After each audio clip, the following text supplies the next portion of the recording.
Hello friends, स्वागत है आपका एक नई क्लास में। यह आपकी जो है लॉ ऑफ क्राइम की क्लास 2 है। लॉ ऑफ क्राइम में हम लोग जो है कल तक जो है अपनी जो कुछ धाराओं को देखा था, और आज हम जो है व्यक्तियों की जो है गिरफ्तारी आपकी कैसे होती है और व्यक्तियों के आधार क्या होते हैं और व्यक्तियों के अधिकार अगर जो बात की जाए तो वो भी हम यहाँ पे देखेंगे। क्योंकि आप किसी भी व्यक्ति को किसी भी तरीके को किसी भी टाइम आप गिरफ्तार नहीं कर सकते, इसका भी कोई जो है रूल होता है। ठीक है, उन सारी चीज़ों को हम यहाँ पे देखते हैं। तो अरेस्ट ऑफ पर्सन्स, इसका मतलब क्या है कि व्यक्तियों की गिरफ्तारी, और भारतीय संविधान के अंतर्गत नागरिकों के जो है मौलिक अधिकार प्रदत्त किए गए हैं, मतलब दिए गए हैं, जिनमें स्वतंत्रता का अधिकार भी एक होता है। स्वतंत्रता का अधिकार आपका आर्टिकल 19 में दिया गया है। आर्टिकल 19 में आपके 6 अधिकार दिए गए हैं। ठीक है, उसी में आपका जो आता है स्वतंत्रता का अधिकार। आर्टिकल 19 को आपको 6 तरीके से बांटा गया है। संविधान के अनुच्छेद 21 यह व्यवस्था करता है कि किसी व्यक्ति को उसके जीवन में ना उससे जीवन जो है मतलब स्वतंत्रतापूर्ण जीवन जीने का अधिकार आर्टिकल 21 बताता है। ठीक है, तो स्वतंत्रतापूर्ण जीवन जब जिएगा जब उसने कोई गलती नहीं किया होगा। गलती मतलब कि ऐसा नहीं है कि आपने उसने गलती छोटी सी किया है और आपको जो है उसको बड़ी सी सज़ा दे रहे हैं, या फिर जो है किसी छोटी सी सज़ा के लिए उसको जो है आप फांसी दे रहे हैं। ये सारी चीज़ें नहीं होती है। ठीक है, उसको जो है उसकी स्वतंत्रता से आप वंचित नहीं कर सकते, उसके अधिकार से आप वंचित नहीं कर सकते, क्योंकि उसको मौलिक अधिकार दिया गया है और मौलिक अधिकार किसी भी स्थिति में आपका समाप्त नहीं किया जा सकता। यहीं पे आपका एक केस हुआ AK गोपालन बनाम स्टेट ऑफ मद्रास के मामले में व्यवस्था की गई कि इस प्रकार प्रत्येक व्यक्ति को जीवन एवं व्यक्तिगत स्वतंत्रता का अधिकार प्रदान किया गया है, लेकिन यह अधिकार निरपेक्ष नहीं है। यह अधिकार तब भी तक उपलब्ध रहता है जब तक कि प्रत्येक व्यक्ति विधिपूर्ण तरीके से कार्य करता है। ठीक है, जो आपको अधिकार दिया गया है, ठीक है, स्वतंत्रता का अधिकार, तो यह अधिकार ऐसा नहीं है कि आपकी जो मनमानी होगी वो आप करेंगे। आप विधि पूर्वक कोई काम करते हैं तब तो कोई दिक्कत नहीं। आप अगर जो रूल के अगेंस्ट में जाते हैं और आप कोई वहाँ पे जो है अपराध करते हैं तो आपका स्वतंत्रता का अधिकार वहाँ पर जो है आपको जो है जेल भी हो सकती है, गिरफ्तारी हो सकती है और आपके ऊपर जो है कार्रवाई भी हो सकती है। ठीक है, तो वहाँ पे आपका स्वतंत्रता का अधिकार को कि हमने ये गलत काम किया, हमको अधिकार है, तो वो चीज़ें आपकी अवेलेबल नहीं होती हैं।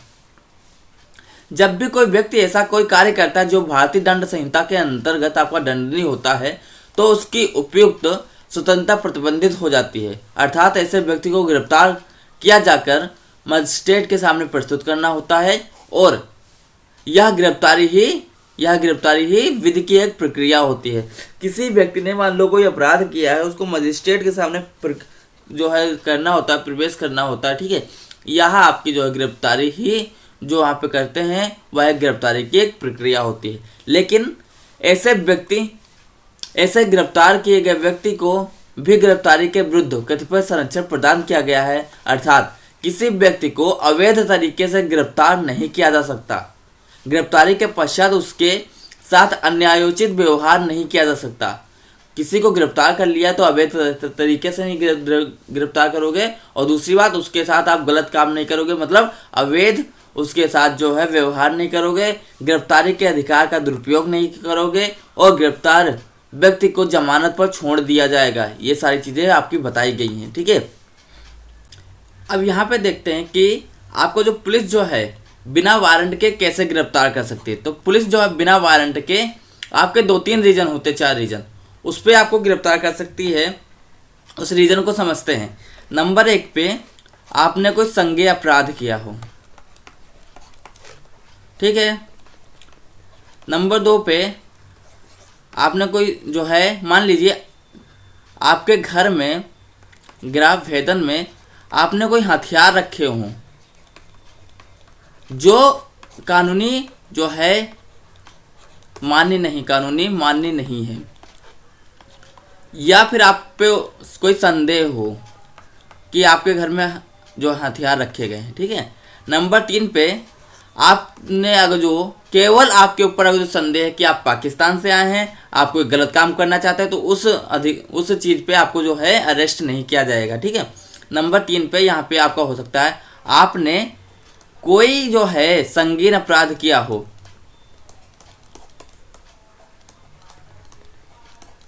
ठीक है, या फिर नंबर 4 पे आपने कोई संगीन अपराध में शामिल हो,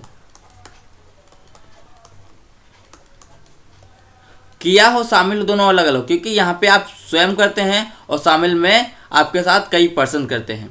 नंबर 5 पे आपने कोई ऐसा काम किया है जो आपका जो है बहुत ही ज़्यादा बेकार था, जो कानून अपराध था और आपके ऊपर संदेह था और वहाँ पे आप मिल भी नहीं रहे थे, फिर आपके ऊपर जो है आप जो है वहाँ पे जानकारी मिली पुलिस वालों को, उसके आधार पे जो है आपको गिरफ्तार कर लिया गया। ठीक है, ये भी आपका बिना वारंट के आपको गिरफ्तार होती है। ये सारी चीज़ें गिरफ्तारी आपकी बिना वारंट के होती हैं। ठीक है, अगला आपका पॉइंट है यहीं पे, पुलिस वारंट के बिना कब गिरफ्तार करता, उसी में वो चीज़ें हैं। ठीक है, और पुलिस जब आपको गिरफ्तार करती है, ठीक है, तो वहाँ पे आपके घर में औजार भी हो सकते हैं। ये सारी चीज़ें जो है, मान लो कोई ऐसी चीज़ जो होनी नहीं चाहिए, ठीक है, तब आपको गिरफ्तार कर लेती है। या फिर मान लीजिए आप कोई ऐसा काम कर रहे हैं जो भारत में करना आपका इलीगल है और भारत के बाहर करते हैं, वो भी तब जो है आप जब भारत में आते हैं तब उस काम के लिए बदले में आपको जो वहाँ पे गिरफ्तार कर सकती है। भारत के बाहर जो ऐसा कोई काम कर रहे हैं, ठीक है, और वो काम भारत में इलीगल है, तो उस आधार पे आपको गिरफ्तार कर सकती है। ठीक है, और आपकी जो धारा 365 की उपधारा 5 में जो भी आपकी शर्तें दी हैं, अगर जो उसमें से किसी भी नियम का आप उल्लंघन करते हैं तो आपको जो है गिरफ्तार किया जा सकता है। ठीक है, और इसके अतिरिक्त संहिता की धारा 41(2) के अंतर्गत किसी पुलिस थाने का भारत साधक अधिकारी ऐसे व्यक्ति को ऐसे व्यक्ति को बिना वारंट के गिरफ्तार कर सकेगा जो संहिता की धारा 109 और 110 में वर्णित जो है आधार में आता है।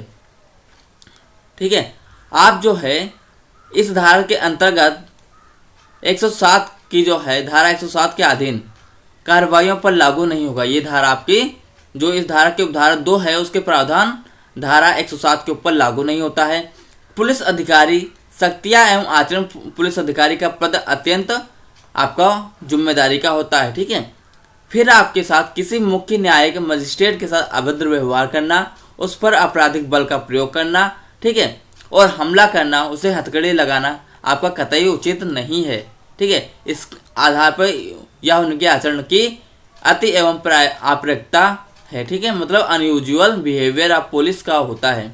यहीं पे केस हुआ आपका अर्नेस्ट कुमार बनाम स्टेट ऑफ बिहार। इस केस में बताया गया कि यह केस जो आपका दहेज प्रथा को लेकर था, ठीक है, दहेज प्रताड़ना को लेकर था, उसमें जो है हाई कोर्ट ने बताया कि आप दहेज प्रताड़ना में आप जो है तुरंत कार्रवाई जो तुरंत आपकी जो गिरफ्तारी नहीं होती है, ना ही आप कोई ऐसा केस बनाएंगे जिससे आप वहाँ पे कोई तुरंत गिरफ्तारी की जाए। और जहाँ तक है तो वहाँ दहेज प्रताड़ना को जो है वहाँ पे रोकना चाहिए, क्योंकि 2 घरों को तोड़ने का मतलब सिंपल सा दहेज प्रताड़ना होता है। ठीक है, तो इसको जो है आपको जो मैटर को सॉर्ट आउट करना चाहिए, ना कि वहाँ पे व्यक्ति की गिरफ्तारी करने का जो है पहला मुद्दा रखना चाहिए। ठीक है, व्यक्ति जो गिरफ्तार होता है उसके क्या अधिकार होते हैं। कोई भी व्यक्ति अगर जो गिरफ्तार होता है तो उसके क्या अधिकार है उसको हम यहाँ पे देखते हैं। गिरफ्तार व्यक्ति के कुछ मूलभूत अधिकार होते हैं। नंबर 1 पे वह अपनी गिरफ्तारी की सूचना अपने किसी परिजन या अथवा मित्र को देगा, किसी भी अधिवक्ता से निजी तौर पर परामर्श करेगा। जब भी गिरफ्तार किया गया व्यक्ति पुलिस अधिकारी से इन दोनों बातों की अपेक्षा करता है तो पुलिस अधिकारी को इन सुविधाओं देने का जो है उपलब्ध कराया जाना चाहिए पुलिस अधिकारी को। किसी महिला की गिरफ्तारी के संबंध में अब यह करीब करीब सुस्थापित हो चुका है कि ऐसी गिरफ्तारी के समय किसी महिला कांस्टेबल का उपस्थित रहना आवश्यक है, लेकिन यह कोई निरपेक्ष नियम नहीं है। ये आपका बहुत ही इंपॉर्टेंट पॉइंट है। किसी महिला अधिकारी की जो है किसी महिला की गिरफ्तारी के समय अगर जो वहाँ पे कोई महिला कांस्टेबल नहीं है, ठीक है, तो उसमें क्या होता है उसको देखते हैं कि वहाँ पे कोई महिला कांस्टेबल उपस्थित नहीं है तो वहाँ पे उसकी गिरफ्तारी हो सकती है या कोई निरपेक्ष नियम नहीं है। जहाँ किसी महिला की गिरफ्तारी के समय किसी महिला कांस्टेबल को उपस्थित रखने का पूरा प्रयास किया गया हो, लेकिन महिला कांस्टेबल उपलब्ध नहीं हुई हो और गिरफ्तारी में अधिक विलंब किया जाना उचित नहीं है, उचित प्रतीत नहीं होता, वहाँ कारण लेखबद्ध करते हुए वहाँ पे लिखित सूचना देते हुए किसी महिला कांस्टेबल की अनुपस्थिति के बिना, किसी महिला कांस्टेबल की अनुपस्थिति में भी किसी महिला को गिरफ्तार किया जा सकता है। ऐसी गिरफ्तारी दिन के समय या रात्रि के समय कभी भी की जा सकती है। ठीक है, अब अभिरक्षा और आपका गिरफ्तारी में क्या अंतर होता है इसको देखते हैं। यहाँ यह उल्लेखनीय है कि अभिरक्षा और गिरफ्तारी में अंतर होता है, दोनों पर्यायवाची नहीं है। प्रत्येक गिरफ्तारी अभिरक्षा निहित रहती है, प्रत्येक गिरफ्तारी में अभिरक्षा आपकी निहित रहती है, जबकि प्रत्येक अभिरक्षा में गिरफ्तारी का होना आवश्यक नहीं है। प्रत्येक अभिरक्षा में गिरफ्तारी का होना आवश्यक नहीं है। दूसरे शब्दों में कहा जाए तो अभिरक्षा गिरफ्तारी का एक तत्व होती है। ठीक है, अभिरक्षा गिरफ्तारी का एक तत्व होता है। ठीक है, अगला पॉइंट है पुलिस अधिकारी के समक्ष हाजिर होने की सूचना। इसका क्या मतलब यहाँ पे देखते हैं। पुलिस अधिकारी ऐसे सभी मामले, या आपकी जो धारा 41 का में बताया गया कि पुलिस अधिकारी ऐसे सभी मामलों में जिनमें धारा 41(1) के उपबंधों के अधीन किसी व्यक्ति की गिरफ्तारी अपेक्षित नहीं है, उस व्यक्ति को जिसके विरुद्ध एक युक्तियुक्त परिवाद किया गया है या विश्वसनीय जानकारी प्राप्त हुई है या फिर युक्तायुक्त संदेह विद्यमान है, तो वहाँ पे उसने संज्ञेय अपराध कारित किया है या उसके समक्ष या ऐसे अन्य स्थान पर जहाँ वहाँ पे सूचना निर्दिष्ट किया गया है, तो उसके लिए वहाँ पे सूचना जारी करेगा। जहाँ ऐसी सूचना किसी व्यक्ति को जारी की जाती है, वहाँ उस व्यक्ति का यह कर्तव्य होता है कि वह सूचना का पालन करे। जहाँ ऐसा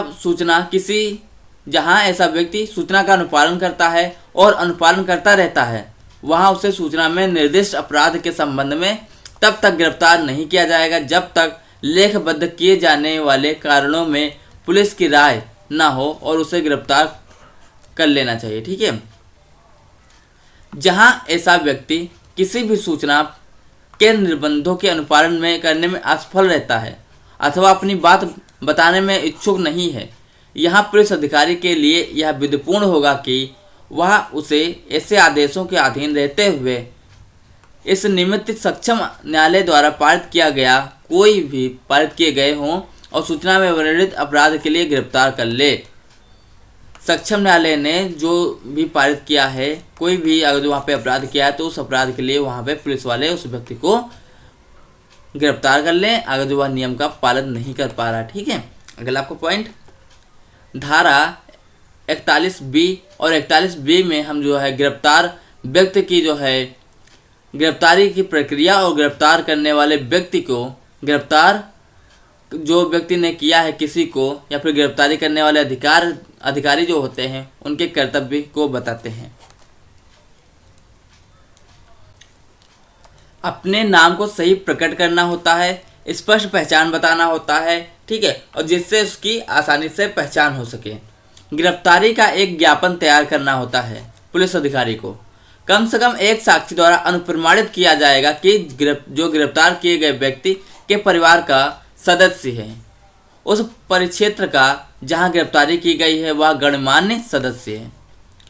गिरफ्तारी किए गए व्यक्ति द्वारा प्रति हस्ताक्षरित होगा जब तक उसके परिवार के किसी सदस्य द्वारा ज्ञापन को अनुप्रमाणित न कर दिया गया हो। गिरफ्तार किया गया व्यक्ति को यह सूचना देगा कि उसे यह अधिकार होगा कि उसके नातेदार, मित्र, घर परिवार किसी भी व्यक्ति को वहाँ पे गिरफ्तारी की सूचना दी जाए। ये उसके अधिकार होते हैं। अब धारा 41(c) इसमें जो है जिले में नियंत्रण कक्ष अथवा कक्ष राज्य नियंत्रण कक्ष और या फिर राज्य सरकार में होना चाहिए। इसका क्या मतलब है कि कोई भी चाहे प्रत्येक जिले में, राज्य में आपका पुलिस नियंत्रण कक्ष की स्थापना करेगी। प्रत्येक जो है आपका राज्य सरकार प्रत्येक जिले के नियंत्रण कक्ष के बाहर रखे गए सूचना पत्र पर गिरफ्तार किए गए व्यक्तियों के नाम, पते व फिर उनके पुलिस अधिकारी जिसने उनको गिरफ्तार किया उनको जो है वहाँ पे लिखती है। ठीक है, उनका सूचना पत्र वहाँ पे लगाएगी। राज्य स्तर पर पुलिस मुख्यालयों में जो है पुलिस मुख्यालयों में नियंत्रण कक्ष समय समय पर गिरफ्तार किए गए व्यक्तियों, उस अपराध की जो है प्रकृति जिनका वहाँ पे आरोप लगाया गया है उनका ब्यौरा वहाँ पे डाटा पेश करती है। धारा 41(घ) आपका है गिरफ्तार किए गए व्यक्ति का पूछताछ के दौरान अधिवक्ता से मिलने का अधिकार वहाँ पे होता है। किसी भी व्यक्ति को अगर जो गिरफ्तार किए हैं तो उसको अधिवक्ता से पूछताछ के दौरान वहाँ पे मिलने का हकदार होता है, लेकिन संपूर्ण पूछताछ के दौरान वह अधिवक्ता से नहीं मिल सकता। ठीक है, अगला आपका पॉइंट धारा 42 आपका है नाम और निवास बताने से इनकार करने पर आपका गिरफ्तारी। मान लीजिए आपने कोई ऐसा अपराध किया है, ठीक है, कोई भी आपने अपराध किया है और पुलिस वाले आपसे अगर नाम निवास पूछ रहे हैं, आप उसको गलत बताते हैं या फिर नहीं बताते हैं, ठीक है, तो वहाँ पे आपकी गिरफ्तारी हो सकती है। इस धारा के अंतर्गत ऐसे व्यक्ति को जिसने पुलिस अधिकारी की उपस्थिति में कोई असंज्ञेय अपराध किया है या जिस पर ऐसे किसी अपराध का अभियोग है और जो पूछे जाने पर नाम और पता भी नहीं बताने से इनकार कर रहा है या फिर गलत बता रहा है, तो उसको पुलिस गिरफ्तार कर सकती है। लेकिन यदि पुलिस अधिकारी ऐसे व्यक्ति का नाम और निवास जानती है तो वह उसे बिना वारंट के गिरफ्तार नहीं करेगा। फिर इस धारा के अधीन किसी व्यक्ति को नाम व निवास बताने से इनकार किए जाने पर तभी गिरफ्तार किया जा सकता है जब उसने कोई पुलिस के सामने कोई असंज्ञेय अपराध किया हो। अगर जो आपने कोई अपराध नहीं किया है, ठीक है, तो आपको गिरफ्तारी नहीं की जा सकती। ठीक है, धारा 43 आपका प्राइवेट व्यक्ति द्वारा गिरफ्तारी और ऐसे जो है गिरफ्तारी जो होती है उसकी प्रक्रिया क्या है, इसको देखते हैं। प्राइवेट व्यक्ति द्वारा गिरफ्तारी और ऐसी गिरफ्तारी की प्रक्रिया। इस धारा में उपबंधित प्रावधानों के अनुसार कोई भी प्राइवेट व्यक्ति ऐसे किसी व्यक्ति को वारंट के बिना गिरफ्तार कर सकेगा। नंबर 1 पे कौन से व्यक्ति को, जो उसकी उपस्थिति में असंज्ञेय या फिर अजमानती अपराध करेगा। नंबर 2, जो अपराधी घोषित हो उसे। कोई भी प्राइवेट व्यक्ति किसी व्यक्ति को मात्र इत्तला अथवा संदेह के आधार पर गिरफ्तार नहीं कर सकेगा। उसकी उपस्थिति में अथवा उसकी दृष्टि में किसी अपराध का कार्य किया जाना वहाँ पे आवश्यक होता है। ठीक है, व्यक्ति को बिना अनावश्यक विलंब के पुलिस अधिकारी के हवाले किया जाएगा या फिर पुलिस अधिकारी की अनुपस्थिति में ऐसे व्यक्ति को अभिरक्षा में निकटतम पुलिस ले जाया जाएगा अथवा ले जाने की जो है व्यवस्था की जाएगी। मान लीजिए आपके सामने कोई व्यक्ति ने गलत काम किया है, ठीक है, जो वहाँ पे जमानत रहित है, तो आप उसको वहाँ पे गिरफ्तार कर सकते हैं। गिरफ्तार करवा के आप पुलिस थाने में उसको भेज सकते हैं। ठीक है, ये चीज़ें हो जाएंगी। अगला आपका पॉइंट है धारा 44। धारा 44 आपका क्या होता है, मजिस्ट्रेट द्वारा आपकी जो गिरफ्तारी होती है उसको धारा 44 में रखा गया है। ठीक है, इस धारा के अधीन स्वयं किसी कार्यपालक या फिर न्यायिक मजिस्ट्रेट को ऐसे किसी व्यक्ति को गिरफ्तार करने या फिर गिरफ्तार करने के आदेश देने के लिए सशक्त किया गया है, मतलब उसको अधिकार दिया गया है, जिसने ऐसे मजिस्ट्रेट की उपस्थिति में उसकी स्थानीय अधिकारिता के अंदर कोई अपराध कारित किया हो। जहां किसी मजिस्ट्रेट ने ऐसे व्यक्ति को गिरफ्तार करने के निर्देश दिया हो, वहां ऐसा मजिस्ट्रेट रिमांड नहीं दे सकता और ऐसे गिरफ्तार किए गए व्यक्ति को किसी अन्य मजिस्ट्रेट के समक्ष प्रस्तुत करना होता है। मान लीजिए किसी मजिस्ट्रेट ने जो गिरफ्तारी का आदेश दिया है, ठीक है, तो वह जो गिरफ्तार तो करेगा लेकिन उसके समक्ष नहीं, फिर किसी अन्य मजिस्ट्रेट के सामने जो प्रस्तुत करना होता है और वह जो मजिस्ट्रेट जिसने आदेश दिया है वह जो है उसको रिमांडर नहीं दे पाएगा। धारा 44 के उपधारा 2 के अनुसार जहां कोई मजिस्ट्रेट किसी व्यक्ति को गिरफ्तार करने के लिए वारंट जारी कर सकता है, वहां वह स्वयं उसे गिरफ्तार कर सकेगा या गिरफ्तार करने का निर्देश दे सकेगा, चाहे ऐसा अपराध आपका संज्ञेय हो या फिर असंज्ञेय हो। यह इस सिद्धांत का आधारित है या इस सिद्धांत पर आधारित है कि जहां कोई व्यक्ति किसी कार्य का करने का अपना प्राधिकार किसी अन्य व्यक्ति का प्रत्यायोजित कर सकता है, वहां यह उपलक्षित है कि वह स्वयं उस कार्य को करने के लिए सक्षम है। मतलब कि कोई मजिस्ट्रेट जो है किसी व्यक्ति को जो कहता है कि इसको गिरफ्तार कर लिया जाए, तो उस व्यक्ति को गिरफ्तार तो वो करेगा ही किसी के द्वारा, वह स्वयं भी जो है उस व्यक्ति को गिरफ्तार कर सकता है।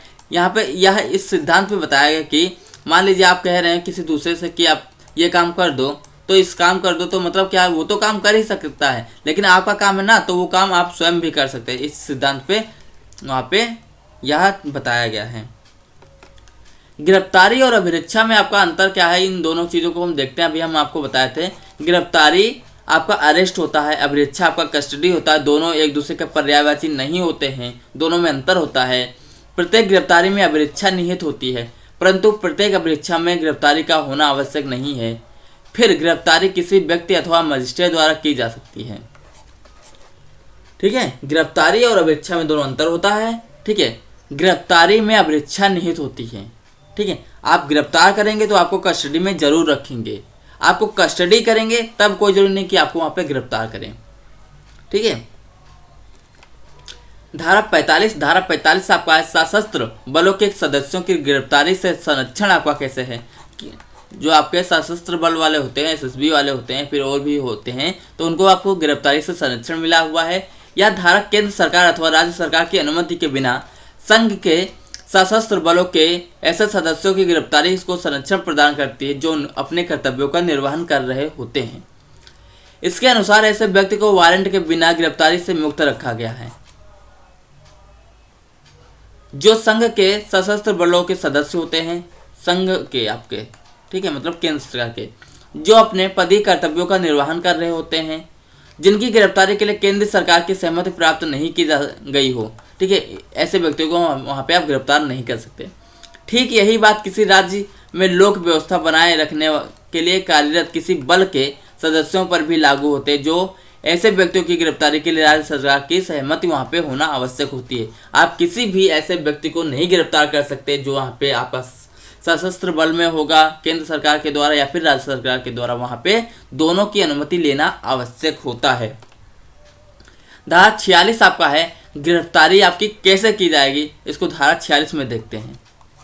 ये आपके बिल्कुल ही इंपॉर्टेंट पॉइंट चल रहा है, क्योंकि ये दैनिक लाइफ में आपके जो है बहुत ही ज़्यादा आने जाने वाले आपके पॉइंट होते हैं। डेली आपको इन पॉइंटों को देखना पड़ता है, डेली आप जो सुनते हैं कि उनकी गिरफ्तारी हो गई, ठीक है, तो ये वो वाले पॉइंट हैं और ये पॉइंट आपके लिए काफ़ी ज़्यादा इम्पॉर्टेंट पॉइंट हैं। ठीक है। इस धारा में गिरफ्तारी के संबंध में आवश्यक निर्देशों का उल्लेख किया गया है। उपधारा 1 के अनुसार पुलिस अधिकारी या गिरफ्तार करने वाला व्यक्ति अन्य कोई गिरफ्तार किए जाने वाले व्यक्ति के शरीर को छूकर या फिर परिरुद्ध करके गिरफ्तार कर सकेगा, जब तक कि गिरफ्तार किया जाना वाला व्यक्ति स्वयं अपने आप को वचन या फिर कर्म द्वारा समर्पित ना कर दे। इसका क्या मतलब है कि इस धारा में गिरफ्तारी के संबंध में आवश्यक निर्देश का उल्लेख किया गया है। नंबर 1 पे उपधारा के 1 के अनुसार पुलिस अधिकारी या फिर गिरफ्तार करने वाला कोई व्यक्ति जो वहाँ पर गिरफ्तार करने गया है, वह गिरफ्तार किए जाने वाले व्यक्ति के शरीर को छूकर या परिरुद्ध करके गिरफ्तार कर सकेगा, जब तक कि गिरफ्तार किया जाने वाला व्यक्ति स्वयं अपने आप को वचन या फिर कर्म द्वारा समर्पित ना कर दे। वह स्वयं जब कहेगा तब वहाँ पे चीज़ें होती हैं। जहाँ किसी व्यक्ति को किसी वारंट के अधीन गिरफ्तार किया जाना हो, तो वहाँ ऐसे वारंट का निष्पादन इस धारा के उपबंधित रीति से किया जाएगा, ना कि धारा 75 के उपबंधित रीति के अनुसार। यहाँ यह उल्लेखनीय है कि गिरफ्तारी एवं अभिरक्षा दोनों समतुल्य नहीं होकर एक दूसरे से भिन्न होते हैं, अर्थात दोनों में आपका अंतर होता है। अभिरक्षा क्या मतलब उसको देखते हैं। अभिरक्षा का आपका मतलब ये होता है, मतलब कस्टडी का मतलब ये होता है कि विधि द्वारा किसी व्यक्ति को अपने नियंत्रण में लेना, चाहे वह प्रपीड़न शक्ति द्वारा ही ना लिया जाए, ठीक है, न्यायालय के समक्ष उसको स्वेच्छापूर्वक समर्पण करना, ये आपका कस्टडी होता है। ठीक है। ऐसा व्यक्ति डांडिक कार्रवाइयों के निहितार्थ आपका अभिरक्षा में माना जाएगा। उपधारा 2 के अनुसार यदि गिरफ्तार किया जाने वाला व्यक्ति गिरफ्तारी को बलपूर्वक प्रतिरोध करे अथवा गिरफ्तारी से बचने का प्रयास करे, तो वहाँ गिरफ्तार करने वाले पुलिस अधिकारी या फिर अन्य व्यक्ति उसको गिरफ्तार करने के लिए सभी आवश्यक साधनों का प्रयोग कर सकेंगे। इस प्रकार जहाँ चौकीदार को किसी भागते हुए चोर को गिरफ्तार करना हो और उसे गिरफ्तार करने के लिए उसके पास कोई साधन नहीं है, तो वहाँ वह उसको गिरफ्तार करने के लिए आवश्यक हिंसा का प्रयोग कर सकेगा। लेकिन उपधारा 3 के अनुसार ऐसे किसी व्यक्ति को गिरफ्तार करते समय उसकी मृत्यु कारित नहीं की जा सकेगी, जो मृत्यु या फिर आजीवन कारावास से दंडनीय अपराध के लिए अभियुक्त ना हो। ठीक है। मतलब किसी व्यक्ति को जो आप गिरफ्तार कर रहे हैं, आप किसी भी साधन का प्रयोग कर सकते हैं। इसका मतलब ये नहीं कि आप उस व्यक्ति को जो है मृत्यु कारित करके उसको गिरफ्तार कर लें। ठीक है, ये वहाँ पे नहीं होता है। आपका गिरफ्तारी से क्या अभिप्राय है, इसको देखते हैं। गिरफ्तारी आपकी 2 बातों पर निर्भर करती है। नंबर 1 पे किसी व्यक्ति को गिरफ्तार करने का आशय होना चाहिए और उसे पकड़कर रखना अथवा निरुद्ध करना, ये दोनों चीज़ें वहाँ पे आवश्यक होती हैं। गिरफ्तारी के लिए अभियुक्त की भौतिक अभिरक्षा में आना अपेक्षित किया गया है। इसके लिए तत्व संबंधी शब्दों का प्रयोग हाव भाव अथवा आंखों का इशारा मात्र कर देना पर्याप्त नहीं होता है। आवश्यक साधन क्या मतलब है? आवश्यक साधन का ये मतलब है कि इनमें किसी व्यक्ति की गिरफ्तारी के लिए सहायता की जाने वाली अपेक्षा किया जाना सम्मिलित किया गया है। जहां किसी महिला अभियुक्त को गिरफ्तार किया जाना है तो वहां पे यथासंभव महिला कांस्टेबल की उपस्थिति अपेक्षित की गई है। ठीक है, ये चीज़ यहाँ पे बताया गया। अगला पॉइंट है धारा 47। धारा 47 वो चीज़ें जो बताती हैं जो आपकी उस स्थान की तलाशी जिसमें ऐसे व्यक्ति प्रविष्ट हुआ है जिसकी गिरफ्तारी की जानी है। ठीक है, ऐसा कोई स्थान जहाँ पे किसी व्यक्ति को जो है गया है जिसकी गिरफ्तारी की जानी होती है उसको धारा 47 में बताया गया है। इस धारा में आपका किसी व्यक्ति की गिरफ्तार करने की प्रक्रिया के बारे में उल्लेख किया गया है जो किसी स्थान में प्रविष्ट हुआ है अथवा उसके अंदर है। इसकी उपधारा 2 के प्रथम भाग के लिए जो पुलिस अधिकारी को संदेहास्पद व्यक्ति को जो है गिरफ्तार करने के प्रयोजन के लिए निवास गृह में प्रवेश करने की अनुमति प्रदान करती है। यह अपेक्षित नहीं है कि जहां निवास गृह का द्वार खुला हो कांस्टेबल को प्रतीक्षा करनी चाहिए और उस निवास गृह के मालिक से प्रवेश करने की अनुमति लेना चाहिए। यह आपकी एक औपचारिक मांग करनी चाहिए। ठीक है, ये कोई जरूरी नहीं है। यदि स्वामी आवश्यक सुविधाएं जुटाने के से इनकार करता है या गिरफ्तारी का प्रतिरोध करता है, प्रतिरोध मतलब वह मना करता है, तो पुलिस अधिकारी द्वारा आवश्यक बल प्रयोग किया जा सकता है। यहाँ तक कि आवश्यक होने के पर जो है पुलिस अधिकारी किसी गृह या फिर स्थान का जो है द्वार या फिर खिड़की तोड़कर अंदर प्रवेश कर सकता है, चाहे वह मकान किसी भी का क्यों ना हो। लेकिन पुलिस अधिकारी को यह सारी कार्रवाई आपका सद्भावना पूर्वक करनी चाहिए। ठीक है, अगला आपका पॉइंट धारा 48। इसमें जो है अन्य अधिकारिताओं में अपराधियों का पीछा करना बताया गया। ठीक है, यह धारा ऐसे किसी पुलिस अधिकारी को जो इस अध्याय में जो है बताए गए हैं उसके अंतर्गत आते हैं, किसी व्यक्ति को वारंट के बिना गिरफ्तार करने के लिए प्राधिकृत करता है और पीछा करने के लिए प्राधिकृत करता है। गिरफ्तारी करने के लिए भारत के किसी भी स्थान में उसका पीछा करने की शक्ति प्रदान करता है। पुलिस अधिकारी द्वारा ऐसा किसी व्यक्ति को पड़ोसी पुलिस थाने की अधिकारिता में भी गिरफ्तार किया जा सकता है। यद्यपि इस धारा के अधीन गिरफ्तारी में जो पूर्ण नियमितता बरतने की अपेक्षा की जा सकती है, लेकिन यदि कोई अनियमितता यह भी रह जाती है तो उससे विचारण पर प्रतिकूल प्रभाव नहीं पड़ेगा। ये चीज़ उसमें बताई गई धारा 48 में। अगला आपका पॉइंट है धारा 50। धारा 49 आपका इतना इम्पोर्टेंट नहीं। धारा 50 आपका है कि गिरफ्तार किए गए व्यक्ति की गिरफ्तारी के आधारों और जमानत के अधिकार को इत्तला दी जानी चाहिए। गिरफ्तार किए गए व्यक्ति को गिरफ्तारी के आधार पर और जमानत के आधार पर उसको सूचना देनी चाहिए। यह धारा गिरफ्तार किए गए व्यक्ति को 2 महत्वपूर्ण संरक्षण प्रदान करती है। नंबर 1 पे आपका जहां किसी व्यक्ति को वारंट के बिना गिरफ्तार किया गया हो वहां उसे गिरफ्तारी के कारण से तुरंत उसको अवगत कराया जाना चाहिए कि मान लीजिए आपको बिना वारंट के गिरफ्तार किया गया है तो आपको वहां पे कारण बताना चाहिए कि आपको क्यों गिरफ्तार किया गया है। नंबर 2 पे आपका यदि गिरफ्तार किए जाने वाला व्यक्ति जमानती अपराध का अभियुक्त है तो उसे इत्तला दी जाएगी कि वह जमानत पर छोड़े जाने का अधिकारी है और वह प्रभुताओं की व्यवस्था करें। ठीक है, प्रतिभुओं की जो है व्यवस्था करें। प्रतिभु मतलब आपका क्या होता है, जो वहाँ पे साक्षी होते हैं। ठीक है, उनकी व्यवस्था करें। यह एक जो है संवैधानिक व्यवस्था है कि जिसका उल्लेख भारतीय संविधान के अनुच्छेद 22 में आपका दिया गया है। इसके अनुसार गिरफ्तार किया गया व्यक्ति को गिरफ्तार किए जाने के कारण से शीघ्र अवगत कराया जाना चाहिए। जहां ऐसे कारण दर्शित करने में किसी प्रकार का विलंब किया जाता है वहां ऐसे विलंब को औचित्य सिद्ध करना होगा। फिर कारण जानने का यह अधिकार उस समय भी बना रहता है कि जबकि निरुद्ध व्यक्ति को जमानत पर छोड़े जाने की उसकी प्रार्थना को स्वीकार कर लिया गया हो। कारण जानने का अधिकार वहां पे उसको तब भी रहता है।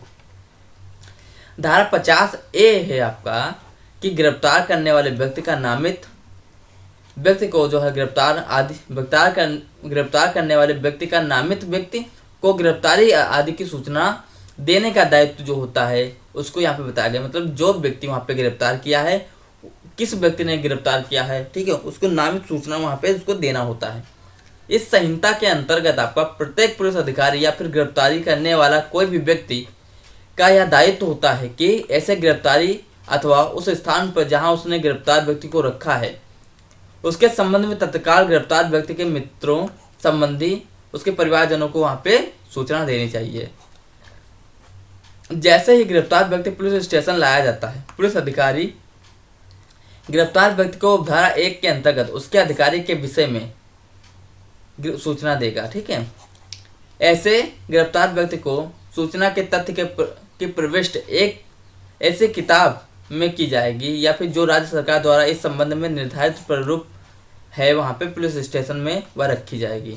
मतलब उसके जो अधिकार हैं, जो भी चीज़ें हैं, सूचना है, वो जो वहाँ पे बताया जाएगा। जिस मजिस्ट्रेट के समक्ष गिरफ्तार व्यक्ति को पेश किया गया है या फिर उसका कर्तव्य यह होता है कि यह ऐसा गिरफ्तार व्यक्ति के संबंध में धारा 2 व फिर धारा 3 की आवश्यकताओं के अनुपालन से वह संतुष्ट हो, ठीक है। ये चीज़ वहाँ पे बताया गया। तो ये आपकी धारा 50, ये आपका इतना इम्पोर्टेंट नहीं जितना आपका 50 इम्पोर्टेंट है, ठीक है। अगला आपका पॉइंट है धारा 51। धारा 51 में आपको बताया गया कि गिरफ्तार किए गए व्यक्तियों की आपकी जो तलाशी होती है उसके बारे में बताया गया धारा 51 में। अब देखिए, इस धारा में गिरफ्तार किए गए व्यक्ति की तलाशी के बारे में प्रावधान किया गया है। इस धारा के अंतर्गत तलाशी केवल गिरफ्तारी के बाद ही ली जा सकती है, चाहे ऐसी गिरफ्तारी आपकी वारंट के बिना हो या वारंट के साथ हो। पहले उसको गिरफ्तार कर लोगे, फिर उसके बाद में उसकी गिरफ्तार जो है आपकी तलाशी होगी। फिर धारा 51 के अंतर्गत तलाशी गवाहों के समक्ष ली जानी आवश्यक नहीं है, जबकि किसी स्थान की तलाशी धारा 100 के अनुसार 2 गवाहों के समक्ष ली जानी चाहिए। लेकिन पुलिस विनियमन के अनुसार जहां गवाह उपलब्ध हों वहां संहिता की धारा 51 के अंतर्गत तलाशी गवाह के समक्ष ली जानी चाहिए। यहाँ पे 2 चीज़, धारा 100 में कहता है कि आपकी तलाशी जो है वो 2 गवाहों के जो है सामने होनी चाहिए। धारा 51 आपका कहता है कि अगर वहाँ पे गवाह नहीं है तो वहाँ पे कोई बात नहीं, ठीक है। तो दोनों चीज़ों को मानते हैं। अगर जो धारा वहाँ पे गवाह हैं उनके समक्ष आप करवाई ले रहे हैं गवाही, मतलब जो तलाशी, तो वहाँ पे आपको धारा जो है 100 वहाँ पे लागू हो जाएगी। अगर उसके सामने नहीं ले रहे तो वहाँ पे धारा 51 आपकी लागू हो जाएगी। किसी स्त्री की तलाशी किसी अन्य स्त्री द्वारा ली जाएगी एवं ऐसी तलाशी के समय शिष्टता का पूरा ध्यान रखना चाहिए। किसी पुरुष की उपस्थिति में किसी स्त्री की तलाशी ली जाकर उसके ब्लाउज में से रुपए निकालना या फिर घाघरे से बटुआ निकालना आपकी शिष्टता के विरुद्ध माना गया है, ठीक है, ठीक है। तो यहाँ पे किसी स्त्री की अगर तलाशी ली जा रही तो कोई स्त्री वहाँ पे तलाशी लेगा और वहाँ पे पूरी शिष्टता के साथ, सदाचार के साथ, ठीक है, उसकी तलाशी ली जानी चाहिए। धारा 52 आपका है आक्रमण आयुधों का अभिग्रहण करने की शक्ति। धारा 53 पुलिस अधिकारी की प्रार्थना पर चिकित्सा व्यवसायी द्वारा अभियुक्त की परीक्षा। और धारा 53 ए आपका पुलिस चिकित्सा व्यवसायी द्वारा बलात्कार के अभियुक्त व्यक्ति की परीक्षा। इसका क्या मतलब है? धारा 53 आपका बताया गया कि पुलिस अधिकारी की प्रार्थना पर, मतलब कोई जो है पुलिस अधिकारी प्रार्थना कर रहा है कि चिकित्सा व्यवसायी मतलब जो डॉक्टर होता है, ठीक है, वह किसी भी जो है व्यक्ति की जो है जांच कर दे। जांच कर दे मतलब जो है वह व्यक्ति जो है, कोई मान लो ऐसा व्यक्ति जिसकी जांच करना वहाँ पे उचित है डॉक्टर के द्वारा, तो वहाँ पे पुलिस के रिक्वेस्ट पे वो जो है उसकी जांच करेगा। परीक्षा मतलब जांच, ठीक है। धारा 53 ए आपका यहाँ पे बताता है कि चिकित्सा व्यवसायी जो वहाँ पे डॉक्टर होता है वह बलात्कार के अभियुक्त की परीक्षा वहाँ पे करेगा, मतलब जिसका बलात्कार हुआ है उसके बारे में वहाँ पे उसका जो है परीक्षा करेगा। परीक्षा मतलब वहाँ पे आपका गवाही भी हो सकता है और वहाँ पे क्या हो सकता है, वहाँ पे आपका जांच भी हो सकता है, ठीक है। धारा 54 आपका है गिरफ्तार व्यक्ति की चिकित्सा अधिकारी द्वारा परीक्षा। जिस व्यक्ति को गिरफ्तार किया गया है, ठीक है, उसकी चिकित्सा अधिकारी द्वारा परीक्षा कैसे की जाएगी उसको यहाँ पे हम देखते हैं। यह धारा इस संहिता में नवीन रूप से सम्मिलित की गई है। धारा 53 के अंतर्गत की जाने वाली परीक्षा का उद्देश्य जहां अभियोजन को सबल बनाना होता था, वहां इस धारा के अंतर्गत की जाने वाली परीक्षा का उद्देश्य गिरफ्तार किए गए व्यक्ति को संरक्षण प्रदान करना है, ठीक है। तो ये दोनों चीजें आपका जो है धारा 53 और धारा 54 ये आपका जो है इंपॉर्टेंट की बात की जाए तो यहाँ पे आपका अंतर जो है पूछ सकता है, ठीक है। तो अंतर यहाँ पे आप यहाँ पे समझ सकते हैं। मजिस्ट्रेट का आपका क्या कर्तव्य यहाँ पे इस धारा के उपरांत इसको हम देखते हैं। जहाँ गिरफ्तार किया गया व्यक्ति मजिस्ट्रेट के से यह शिकायत करता है कि पुलिस अभिरक्षा के दौरान पुलिस द्वारा उसके साथ दुर्व्यवहार किया गया, उसे यातना की गई, तो मजिस्ट्रेट यह कर्तव्य होता है कि वह गिरफ्तार किए गए व्यक्ति को इस बात से अवगत कराए कि वह चाहे तो अपना मेडिकल परीक्षण करवा ले। ठीक है, मेडिकल परीक्षण करवा सकता है। ठीक है, इस बात के लिए जो मजिस्ट्रेट का कर्तव्य बनता है कि वो जो है उसका इस चीज़ से अवगत कराए कि वह मजिस्ट्रेट जो है वह जो है गिरफ्तार व्यक्ति अपना जो चिकित्सक से अपना मेडिकल परीक्षण करवा ले, फिर उसके बाद में वो चीज़ें अपनी लागू कर सकता है। धारा 54A आपका है कि गिरफ्तार व्यक्ति की पहचान कैसे होगी, इसको हम यहाँ पे देखते हैं। जहाँ किसी व्यक्ति का कोई अपराध करने के आरोप में गिरफ्तार किया जाता है और ऐसे अपराध के अन्वेषण के उद्देश्य के लिए जो अन्वेषण आपका होता है वहाँ पे इन्वेस्टिगेट। ठीक है, तो अन्वेषण के उद्देश्य के लिए किसी अन्य व्यक्ति को या फिर व्यक्तियों द्वारा उसकी पहचान कराना आवश्यक हो तो किसी पुलिस स्टेशन के प्रभारी अधिकारी की प्रार्थना पर न्याय क्षेत्र वाला न्यायालय गिरफ्तार व्यक्ति की स्वयं की पहचान किसी अन्य व्यक्ति या फिर व्यक्तियों से कराने के लिए उसे विधि पूर्व वहाँ पे कर सकता है। परंतु यदि गिरफ्तार किया गया व्यक्ति की शनाख्त मतलब जो है वहाँ पे पहचान करने वाला व्यक्ति मानसिक या फिर शारीरिक रूप से निःशक्त है तो वहाँ पे उसकी शनाख्त नहीं मानी जाएगी। ठीक है, तो उसकी शनाख्त करने की ऐसी प्रक्रिया न्यायिक मजिस्ट्रेट के पर्यवेक्षण के अधीन ही होगी, जो यह सुनिश्चित करने के लिए समुचित कदम उठाएगा कि उस व्यक्ति द्वारा गिरफ्तार किए गए व्यक्ति की उन पद्धतियों का प्रयोग करते हुए शनाख्त की जाए जो उस व्यक्ति के लिए सुविधापूर्ण हो।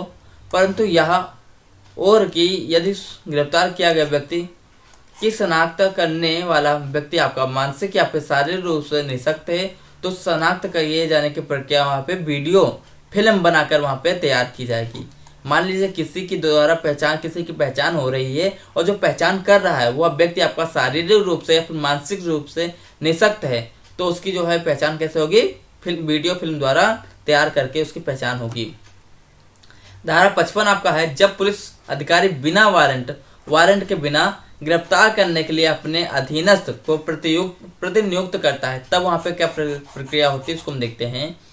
जब पुलिस अधिकारी बिना वारंट के वहाँ पे गिरफ्तार करने के लिए अपने अधीनस्थ मतलब अपने जो है नीचे को प्रतिनियुक्त करता है तो वहाँ पे प्रक्रिया क्या है इसको देखते हैं। इस धारा में उपबंधित प्रावधानों के अनुसार ज्यों किसी व्यक्ति को जो है वारंट के बिना गिरफ्तार किया जाता है त्यों बिना किसी अनावश्यक विलंब के उसे उस मामले का विचारण करने की अधिकारिता रखने वाले मजिस्ट्रेट के समक्ष अथवा किसी पुलिस थाने के भार साधक अधिकारी के समक्ष लाया जाना होता है। बिना अधिकृत स्वीकृत के उसे अनावश्यक रूप से निरुद्ध नहीं किया जा सकता। ठीक है, गिरफ्तारी किए गए व्यक्ति की यदि अन्वेषण में और अधिक समय लगता है, ठीक है, अधिक समय के लिए आवश्यकता होती है तो उसे मजिस्ट्रेट के आदेश से ही अभिरक्षा में निरुद्ध रखा जा सकता है, अन्यथा उसे नहीं रखा जाएगा।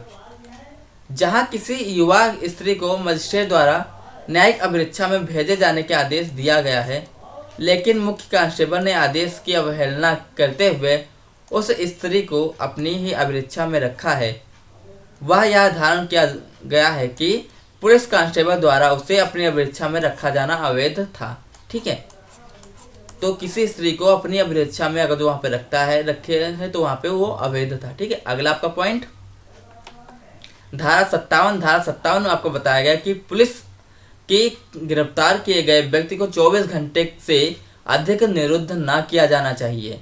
ठीक है, धारा 57 आपका बताता है कि गिरफ्तार किए गए व्यक्ति को 24 घंटों के अंदर न्यायालय के समक्ष आपको पेश करना चाहिए। यदि किसी अभियुक्त को 24 घंटे से अधिक समय अवधि के लिए जो है अभिरक्षा में निरुद्ध रखा गया है तो यह आवश्यक प्रतीत होता है कि इसके लिए मजिस्ट्रेट का आदेश प्राप्त करना होगा। अगर 24 घंटे से आप ज़्यादा उसको रख रहे हैं तो वहाँ पे मजिस्ट्रेट के आदेश के द्वारा ही उसको रख सकते हैं, वरना उसको नहीं रख सकते हैं। लेकिन ऐसा आदेश भी 15 दिनों से अधिक नहीं हो सकता, मतलब 15 दिनों से ज़्यादा आप किसी को नहीं रख सकते हैं, भले ही मजिस्ट्रेट आपको आदेश ही क्यों ना दिया हो। ठीक है, इन 24 घंटों में गिरफ्तारी के स्थान से मजिस्ट्रेट के न्यायालय तक पहुंचने में लगा आवश्यक समय वहाँ पे सम्मिलित नहीं होता है। यह एक संवैधानिक व्यवस्था है जिसका उल्लेख भारतीय संविधान के अनुच्छेद आपका 22 में किया गया है, जहाँ किसी अभियुक्त को अवैध रूप से निरुद्ध नहीं किया जाएगा, वहाँ ठीक है उसे 24 घंटे के अंदर मजिस्ट्रेट के सामने प्रस्तुत करना होगा। इसका क्या मतलब है, किसी व्यक्ति को आपने अगर जो गिरफ्तार किया है तो उसको 24 घंटे के अंदर मजिस्ट्रेट के सामने वहाँ पे प्रस्तुत करना होता है। मान लीजिए आपने 24 घंटे के अंदर मान लो उसको 1 AM पे उसको गिरफ्तार किया, ठीक है, और आपका जो है 1 AM को गिरफ्तार किया, कब आपने 29 दिसंबर को गिरफ्तार किया और 30 दिसंबर को 1 AM तक उसको मजिस्ट्रेट के यहाँ पहुँचाना होता, तो ये आपका 24 घंटा हो गया। लेकिन मान लीजिए आपका 4 घंटा और लगता है कि मजिस्ट्रेट के यहाँ पहुँचने तक, तो वहाँ पे आपका 4 घंटा इसमें ऐड और कर लो, मतलब 5 AM तक उसको मजिस्ट्रेट के यहाँ पहुँचाना होता है। मान लीजिए मजिस्ट्रेट वहाँ पे आपको 24 घंटे में नहीं पहुँचा पा रहे हो, वहाँ मजिस्ट्रेट का आपको जो है आदेश मिल गया कि आप इसको रख सकते हो, तो वहाँ पे उसको रखोगे, निरुद्ध रखोगे, लेकिन कब तक, मैक्सिमम आपको उसको 15 दिन तक उसको निरुद्ध रख सकते हो, इससे ऊपर ज़्यादा नहीं रख सकते, चाहे मजिस्ट्रेट का ऑर्डर ही क्यों ना हो। ठीक है, ये चीज़ यहाँ पे बताया गया। अगला आपका पॉइंट है धारा 58। धारा 58 में आपका पुलिस का गिरफ्तारियों की रिपोर्ट करना यह बताया गया है। पुलिस का गिरफ्तारियों की रिपोर्ट करना बताया गया। इस धारा के अंतर्गत पुलिस थानों के भार साधक अधिकारियों पर अपने अपने थानों की सीमाओं के अंदर वारंट के बिना गिरफ्तार किए गए व्यक्तियों के मामलों को जिला मजिस्ट्रेट अथवा उपखंड मजिस्ट्रेट को जो है रिपोर्ट करने के लिए बताया गया है। यदि कोई भार साधक अधिकारी ऐसी रिपोर्ट प्रस्तुत करने में चूक जाता है तो उसे भारतीय दंड संहिता की धारा 217 के अंतर्गत दंडित किया जा सकेगा। ये चीज़ बताई गई धारा 58 में। अगला आपका पॉइंट है धारा 62। धारा 62 आपका बताता है कि पकड़े गए व्यक्ति का उन्मोचन बताता है। ठीक है, अब इस धारा में उपबंधित प्रावधानों के अनुसार वारंट के बिना किसी व्यक्ति को गिरफ्तार करने के लिए आपका उन्मोचित किया जाएगा। वह आपका स्वयं उसके बंध पत्र पर हो, जमानत पर हो, ठीक है, या फिर मजिस्ट्रेट के विशेष आदेश पर हो, या फिर मजिस्ट्रेट के विशेष आदेश से अभिप्राय यह है कि धारा 167 की अंतर्गत मजिस्ट्रेट उसे विशेष आदेश दिया हो। धारा 60 आपका है, ये आपका जो है धारा 62 आपका इतना इम्पोर्टेंट नहीं है। ठीक है, इतना इम्पोर्टेंट नहीं। धारा 60 आपका है निकल भागने पर पीछा करने और फिर पकड़ लेने की शक्ति। कि मान लीजिए आपका कोई व्यक्ति है, वहाँ पे वारंट के बिना उसे गिरफ्तार की, वह जो है छुड़ा कर भाग जाता है। ठीक है, फिर आपको जो है उसे पीछा करके पकड़ सकते हैं। ठीक है, ये चीज़ यहाँ पे बताया गया है। वह ऐसे व्यक्ति को भारत के किसी भी स्थान से पीछा करके पकड़ सकता है, बिना वारंट के उसे पुनः पकड़ सकता है। धारा 60 का आपका बताता है गिरफ्तारी को सर्वथा संहिता के अनुसार ही किया जाना चाहिए। गिरफ्तारी आप कोई भी करोगे, सब कुछ आपका नियम कानून के अनुसार ही वहाँ पे गिरफ्तार करोगे। ठीक है।